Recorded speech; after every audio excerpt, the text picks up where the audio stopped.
Agora, o encontro da cúpula do BRICS terminou ontem no Rio de Janeiro, teve documento final com muitos focos, teve também o presidente Donald Trump ameaçando mais uma taxação adicional de 10% aos países que se alinharem a políticas anti-americanas do bloco. Quem faz a análise para a gente agora é Gustavo Menon, que é coordenador do curso de Relações Internacionais da Universidade Católica de Brasília. Boa tarde, Menon, bem-vindo.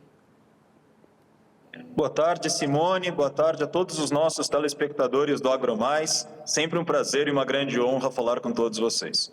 Prazer é todo nosso. Professor, o senhor esteve acompanhando, então, não é, o encontro. E qual a sua análise diante de um documento do BRICS que defende o multilateralismo, não menciona os Estados Unidos, mas citam também a preocupação aí com o aumento das tarifas, não é?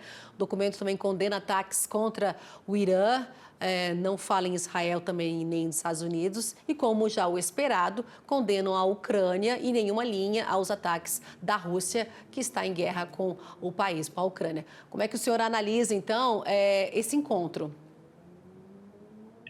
Fazendo um balanço, uma espécie de diagnóstico de raio-x acerca do saldo da reunião de cúpula dos BRICS, realizada na cidade do Rio de Janeiro, no fundo, Simone, estamos falando de uma das grandes agendas da política externa brasileira no ano de 2025. Entre as pautas que foram elencadas por parte da presidência brasileira, além desse debate sobre a necessidade da reforma dos mecanismos da governança global, outras agendas vieram à tona no sentido de se pensar alternativas frente a essa crise do multilateralismo. Além da defesa do multilateralismo em meio a tempos de elevação das tarifas, medidas protecionistas, em um cenário geopolítico e geoeconômico de uma série de deflagrações, com uma série de tensões e conflitos que se dilatam por todo o planeta, a começar pela guerra na Eurásia, os conflitos que se espraiam no Oriente Médio, a guerra comercial entre China e Estados Unidos. Observe, Simone, que a reunião de cúpula dos BRICS tentou, de certa forma, viabilizar instrumentos para a retomada não só dos diálogos multilaterais, mas pensando também em pautas concretas para a promoção de uma lógica do desenvolvimento sustentável.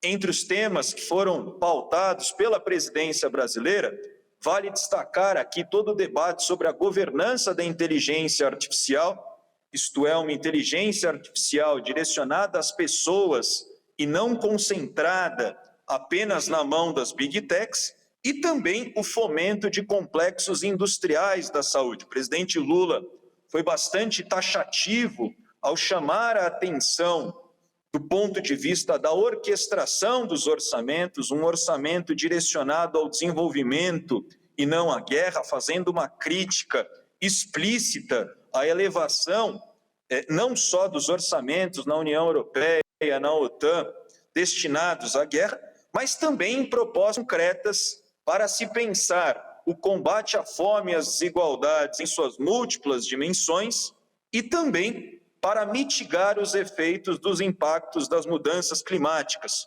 onde se observa cada vez mais a prevalência dos chamados eventos extremos.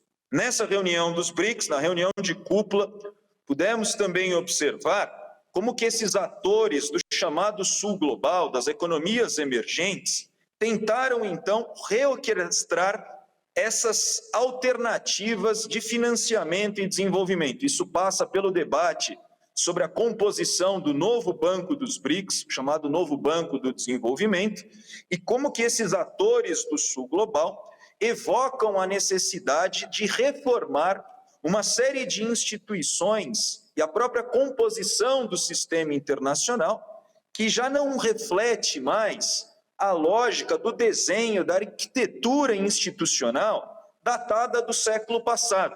Isto quer dizer que, em grande medida, tais atores, Brasil, Rússia, Índia, China e África do Sul, os países que formaram num primeiro momento os BRICS e agora passam a se movimentar nesse contexto de ampliação, de expansão do grupo, veja que esses atores tentam cada vez mais tensionar a ordem geopolítica e o sistema internacional para que essa correlação de forças do século XXI, na composição de uma ordem multipolar, possa se fazer representar nas instituições de Bretton Woods, como é o caso da Organização Mundial do Comércio, na composição do Fundo Monetário Internacional, FMI, e também nas cotas do Banco Mundial.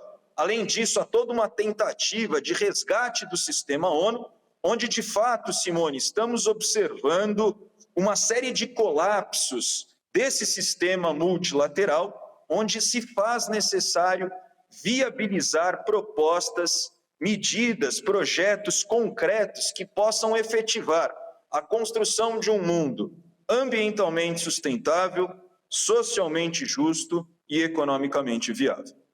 Professor, né, a cúpula tentou, então, como o senhor falou, né, viabilizar diálogos aí para um multilateralismo. Hoje a gente vê toda a geopolítica aí com as taxações, né, e eu queria saber do senhor qual o impacto se as ameaças de Trump, né, sobre os 11 países do BRICS, se elas se concretizarem, porque a gente sabe que a Rússia já tem lá suas sanções, tanto, né, que o presidente da Rússia nem veio, né, para essa cúpula, porque corria o risco de ser preso, mas enfim.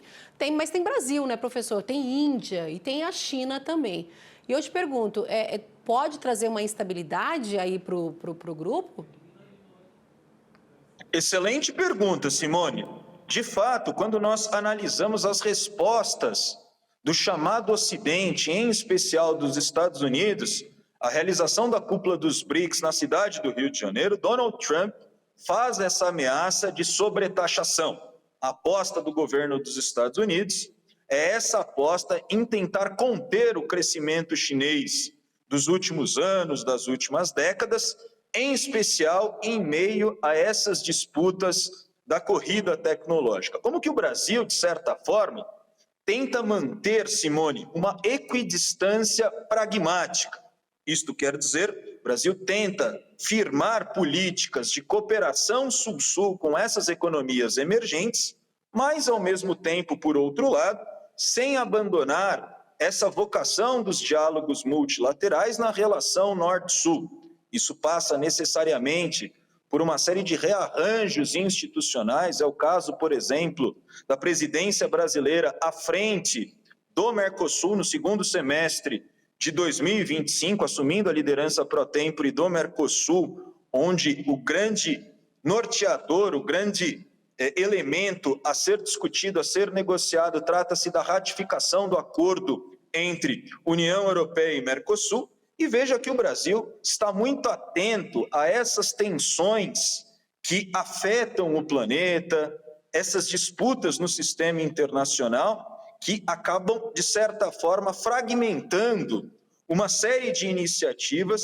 e colocando em xeque propostas efetivas para o desenvolvimento, para a solução e, ao menos, para equacionar problemas que são tão caros e tão candentes nessa primeira metade do século XXI. Por isso que o Brasil apostou na reunião de cúpula dos BRICS, nesse debate sobre comércio e o resgate do multilateralismo, no sentido de forjar iniciativas de cooperação sul-sul.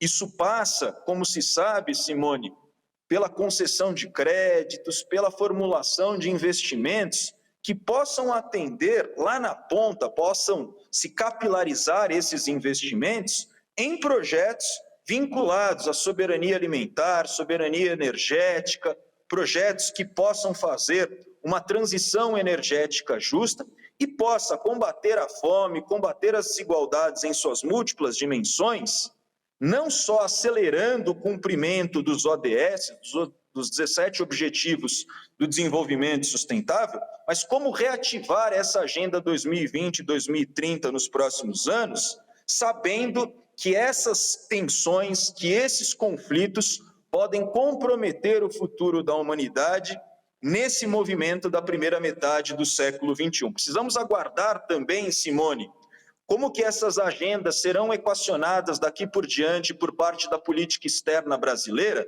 sabendo que o Brasil não está apenas à frente da presidência pro-tempore do Mercosul, mas ainda no segundo semestre de 2025 possui essa grande, digamos, articulação, possui não só a liderança, mas a realização da COP30 no coração da Amazônia, na cidade de Belém, onde tais agendas, tais pautas deverão ser de novo vocacionadas, debatidas e refletidas por parte da comunidade internacional. Precisamos aguardar como que os desdobramentos desse documento final, das declarações finais da cúpula dos BRICS+, deve se consubstanciar também nas propostas da COP30 a partir da presidência brasileira. Gustavo Menon, coordenador do curso de Relações Internacionais da Universidade Católica de Brasília. Gustavo, muito obrigada mais uma vez pela análise aqui com a gente no nosso jornal e até uma próxima oportunidade, viu? Eu que agradeço, Simone. O desafio é exatamente esse na formulação desses grandes eventos internacionais. Conciliar crescimento econômico com prudência ambiental. Crescimento econômico com justiça social. Muito obrigado e agradeço a todos os nossos telespectadores. Tchau, tchau. Até a próxima, Gustavo. Eu sigo aqui, gente. 4 horas, 16 minutos.